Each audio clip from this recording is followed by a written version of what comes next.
পাহাড়ের তরুণ যারা আছে তারা রাজনীতি বিমুখ এমন কিন্তু চিত্র আমরা মনে মনে ভাবতে পারি, কিন্তু বাস্তব চিত্রে কিন্তু আমরা যদি দেখি এটা কখনোই সঠিক একটা কথা না।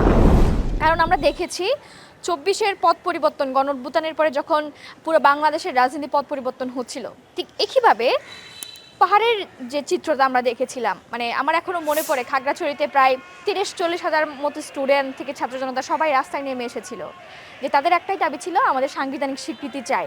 এবং এখানে যারা আসছে তাদের 80% কিন্তু তরুণরা। তো এমন কিন্তু না যে তরুণরা রাজনীতি বিমুখ না, কিন্তু আসলে পাহাড়ের যে রাজনীতি আমার যেটা ক্ষুদ্র জ্ঞানে মনে হয়, এটা সমীকরণটা আসলে খুবই জটিল হয়ে দাঁড়িয়েছে। কারণ এখানে সমতলে রাজনীতি করতে আমাদের যতটা না চিন্তা করতে হয়, পাহাড়ি রাজনীতি করতে গেলে আসলে তার তার থেকে 2-3 গুণ বেশি চিন্তা করতে হয়।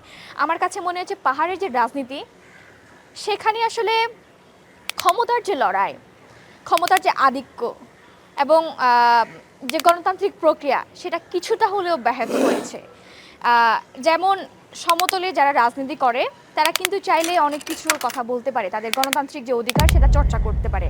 কিন্তু পাহাড়ের রাজনীতির ক্ষেত্রে আমরা দেখতে পেয়েছি এখানে যারা ক্ষমতাসীন জায়গায় থাকে তারা বিভিন্নভাবে চাপ প্রয়োগ করে। তো সেই জায়গা থেকে তরুণ যারা আছে তারা আসলে রাজনীতিতে আসতে ভয় পায়। এবং এখন নতুন আরেকটা চিত্র পাহাড় এবং সমতলের দুই ক্ষেত্রে আমরা দেখতে পেয়েছি ট্যাগিংয়ের রাজনীতি।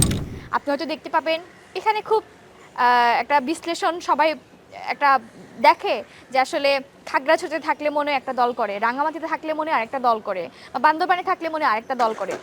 এই যে বিভাজনের রাজনীতিটা তৈরি হয়েছে, আমাদের সামগ্রিক যে চেষ্টাটা সেটার পথকে একটু রুদ্ধ করে দিয়েছে।